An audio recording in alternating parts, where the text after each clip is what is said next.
ಬೆಂಗಳೂರಿನಲ್ಲಿ ಯುವತಿಯ ಭರ್ಬರ ಹತ್ಯೆ. ಮನಸ್ಸೋ ಇಚ್ಛೆ ಯುವತಿಯನ್ನ ಪೀಸ್ ಮಾಡಿದಾನೆ ಹಂತಕ ಅನ್ನೋದು ಗೊತ್ತಾಗ್ತಾ ಇದೆ. 20ಕ್ಕೂ ಹೆಚ್ಚು ಪೀಸ್ ಮಾಡಿ ಫ್ರಿಡ್ಜ್ನಲ್ಲಿಟ್ಟಿದ್ದ ಹಂತಕ. 15 ದಿನಗಳ ಹಿಂದೆಯೇ ನಡೆದಿರುವಂತಹ ಕೊಲೆ ಇದು. ಬೆಂಗಳೂರಿನಲ್ಲಿ ನಡೆದಿರುವಂತಹ ಘನಘೋರ ಘಟನೆ. ಇಡೀ ಏರಿಯಾದ ಜನರೇ ಒಂದು ಕ್ಷಣ ಆತಂಕಕ್ಕೊಳಗಾಗಿದ್ದಾರೆ. ಬರೋಬ್ಬರಿ 20 ಪೀಸುಗಳಾಗಿ ತುಂಡರಿಸಿ ವಾಸನೆ ಬಡಬಾರ್ದು ಅನ್ನುವಂತಹ ಕಾರಣಕ್ಕೆ ಫ್ರಿಡ್ಜ್ನಲ್ಲಿಟ್ಟಿದ್ದ ವ್ಯಕ್ತಿ ಅನ್ನೋದು ಗೊತ್ತಾಗಿದೆ. ಈಗ ಇದ್ದಕ್ಕಿದ್ದ ಹಾಗೆ ಆ ಮನೆಯಿಂದ ವಾಸನೆ ಹೊರಬಂದಿದೆ. ಸ್ಥಳೀಯರು ಆತಂಕಕ್ಕೊಳಗಾಗಿ ಪೊಲೀಸರಿಗೆ ಮಾಹಿತಿಯನ್ನು ಮುಟ್ಟಿಸಿದ್ದಾರೆ.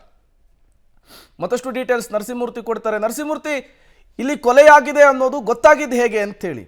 ಆ 20 ದೇಹದ ತುಂಡನ್ನ 20 ಭಾಗಗಳಾಗಿ ಕತ್ತರಿಸಿ ಈಗ ಸ್ಮೆಲ್ ಬಂದಿರುವಂತಹ ಕಾರಣಕ್ಕೆ ಈ ಕೊಲೆಯ ವಿಚಾರ ಹೊರಗೆ ಬಂದಿದ್ದ ಹೇಗೆ ಅಂತ? ಪ್ರೇಮ್ ಆತ ಮೊದಲಿಗೆ ಅಂದರೆ ಸುಮಾರು 10 ರಿಂದ 15 ದಿನಗಳ ಹಿಂದೆ ಕೊಲೆ ಮಾಡಿದ್ದಾನೆ. ಕೊಲೆ ಮಾಡಿದಂತಹ ಬಳಿಕ ಆಕೆಯನ್ನು ತುಂಡಾಗಿ ಕತ್ತರಿಸಿ ತನ್ನ ಮನೆಯಲ್ಲಿದ್ದಂತಹ ಫ್ರೀಜರ್ನಲ್ಲಿ ಆಕೆಯ ದೇಹಗಳನ್ನು ಇರಿಸುವ ಕೆಲಸವನ್ನು ಮಾಡಿದ್ದಾನೆ. ಮತ್ತು ಅಲ್ಲಿ ಬಿದ್ದಂತಹ ರಕ್ತ ಇರ್ಬೋದು, ಇದೆಲ್ಲವನ್ನು ಕೂಡ ಸಂಪೂರ್ಣವಾಗಿ ಡಿಸ್ಟ್ರಾಯ್ ಮಾಡುವ, ರಕ್ತವನ್ನು ತೊಳೆಯುವ ಮತ್ತು ಎವಿಡೆನ್ಸ್ಗಳನ್ನು ನಾಶ ಮಾಡುವ ಕೆಲಸವನ್ನು ಕೂಡ ಮಾಡಿದ್ದಾನೆ.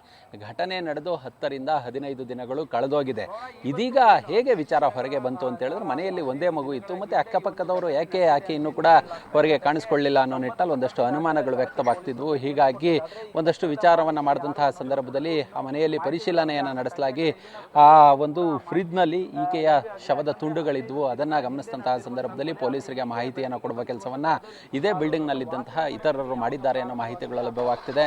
ಮತ್ತು ಆಕೆಯ ಕಾಣೆಯಾದಂತಹ ಬಗ್ಗೆ ಒಂದಷ್ಟು ಮಾಹಿತಿಗಳು ಕೂಡ ಅವರ ಪೋಷಕರು ನೀಡಿದರು. ಎಲ್ಲಿ ಕಾಣೆಯಾಗಿದ್ದಾಳೆ ಏನು ಎತ್ತ ಅನ್ನೋ ನಿಟ್ಟಿನಲ್ಲಿ ಹುಡುಕಾಟಗಳು ಕೂಡ ನಡೀತಿತ್ತು.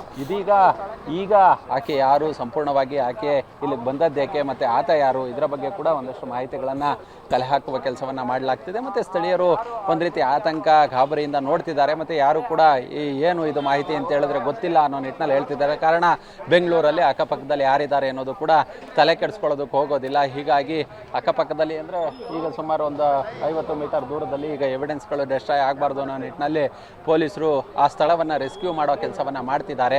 ಹೀಗಾಗಿ ಅಕ್ಕಪಕ್ಕದವ್ರಿಗೆ ಯಾರು ಕೊಲೆಯಾಗಿರೋದು ಮತ್ತು ಕೊಲೆಯಾದಂತಹ ಮಹಿಳೆ, ಆ ಯುವತಿ ಯಾರು ಮತ್ತು ಕೊಲೆ ಮಾಡಿದಂತಹ ವ್ಯಕ್ತಿ ಯಾರು, ಯಾವಾಗಿನಿಂದ ಇಲ್ಲಿದ್ದರು, ಇದೆಲ್ಲದೂ ಕೂಡ ಇದು ಯಾವುದರ ಬಗ್ಗೆ ಕೂಡ ಅವರಿಗೆ ಮಾಹಿತಿ ಇಲ್ಲ. ಇದ್ರ ಬಗ್ಗೆ ಕೂಡ ಪೊಲೀಸರು ಪರಿಶೀಲನೆಯನ್ನು ನಡೆಸ್ತಿದ್ದಾರೆ. ಇದೀಗ ಮನೆ ಮಾಲೀಕರನ್ನು ಬರೋದಕ್ಕೆ ಹೇಳಿದ್ದಾರೆ ಅನ್ನೋ ಮಾಹಿತಿಗಳು ಕೂಡ ಲಭ್ಯವಾಗ್ತಿದೆ. ಮನೆ ಮಾಲೀಕರಿಗೆ ಸಿಕ್ಕಂತಹ ಅವ್ರನ್ನ ವಿಚಾರಣೆಗೆ ಒಳಪಡಿಸಿದಂತಹ ಸಂದರ್ಭದಲ್ಲಿ, ಮನೆಯಲ್ಲಿರತಕ್ಕಂಥ ಬಾಡಿಗೆದಾರರನ್ನು ವಿಚಾರಣೆಗೆ ಒಳಪಡಿಸಿದಂತಹ ಸಂದರ್ಭದಲ್ಲಿ ಆಕೆ ಯಾರು ಏನು ಎತ್ತ ಅನ್ನೋ ಮಾಹಿತಿಗಳು ಲಭ್ಯವಾಗಲಿದೆ. ಶ್ರದ್ಧಾ ವಾಕರ್ ಘಟನೆ ಮಾಸುವ ಮುನ್ನವೇ ಸಿಲಿಕಾನ್ ಸಿಟಿ ಬೆಂಗಳೂರಿನಲ್ಲಿ ಮತ್ತೊಂದು ಘನಘೋರ ಘಟನೆ ನಡೆದಿದೆ. ಯುವತಿಯನ್ನ 20 ಭಾಗಗಳಾಗಿ ತುಂಡರಿಸಲಾಗಿದೆ.